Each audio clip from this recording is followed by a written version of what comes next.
Welcome back to Radhya Bhat's kitchen. ಎಲ್ರಿಗೂ ನಮಸ್ಕಾರ. ಇವತ್ತಿನ ರೆಸಿಪಿ ಆರೋಗ್ಯಕರವಾದ ಮಜ್ಜಿಗೆ ಸಾರು. ಮೊದಲು ನಾವು ಮಸಾಲೆ ರೆಡಿ ಮಾಡ್ಕೊಳ್ಳೋಣ. ಮಸಾಲೆಗೆ 1 ಸ್ಪೂನ್ ತುಪ್ಪ, 7 ಜಜ್ಜಿರೋ ಬೆಳ್ಳುಳ್ಳಿ, 4 ಕಟ್ ಮಾಡ್ಕೊಂಡಿರುವ ಹಸಿಮೆಣಸು. ಚೆನ್ನಾಗಿ ಫ್ರೈ ಮಾಡ್ಕೊಳ್ಬೇಕು. ಬೆಳ್ಳುಳ್ಳಿ ಗೋಲ್ಡನ್ ಬ್ರೌನ್ ಕಲರ್ಗೆ ಬರಬೇಕು. ಮಿಕ್ಸರ್ ಜಾರಿಗೆ ಅರ್ಧ ಕಪ್ ಕಾಯಿ ತುರಿ, ಹುರ್ಕೊಂಡಿರುವ ಬೆಳ್ಳುಳ್ಳಿ ಹಸಿಮೆಣಸು,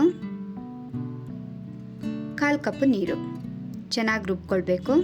ಇವಾಗ ಒಂದು ಪಾತ್ರೆಗೆ ರುಬ್ಬಿರುವ ಮಸಾಲ, 1/4 ಕಪ್ ನೀರು.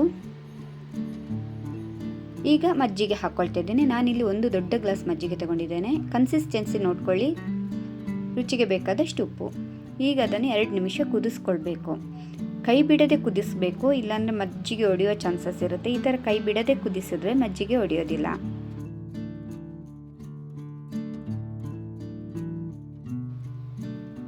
ಇವಾಗ ಕುದಿ ಬರ್ತಾ ಇದೆ. 1 ಕುದಿ ಬಂದರೆ ಸಾಕು. ಫ್ಲೇಮ್ ಆಫ್ ಮಾಡ್ಕೊಳ್ಳೋಣ. ಈಗ ಒಗ್ಗರಣೆಗೆ ರೆಡಿ ಮಾಡ್ಕೊಳ್ಳೋಣ. ಒಗ್ಗರಣೆಗೆ 1 ಸ್ಪೂನ್ ತುಪ್ಪ, ಅರ್ಧ ಸ್ಪೂನ್ ಸಾಸಿವೆ, ಸ್ವಲ್ಪ ಕರಿಬೇವಿನ ಸೊಪ್ಪು, ಅರ್ಧ ಕೆಂಪು ಮೆಣಸು. ಇವಾಗ ಒಗ್ಗರಣೆಯನ್ನು ಮಜ್ಜಿಗೆ ಸಾರಿಗೆ ಹಾಕ್ಕೊಳ್ಳೋಣ. ತುಂಬಾ ರುಚಿಕರವಾದ ಆರೋಗ್ಯಕರವಾದ ಮಜ್ಜಿಗೆ ಸಾರು ರೆಡಿ ಆಯಿತು. 5 ನಿಮಿಷದಲ್ಲಿ ಮಾಡ್ಕೊಳ್ಬಹುದಾದಂತಹ ದಿಢೀರ್ ಸಾರು ಮಜ್ಜಿಗೆ ಸಾರು. ನೀವು ಮಾಡಿ ಹೇಗಿದೆ ಅಂತ ಹೇಳಿ ಕಮೆಂಟಲ್ಲಿ ತಿಳಿಸಿ.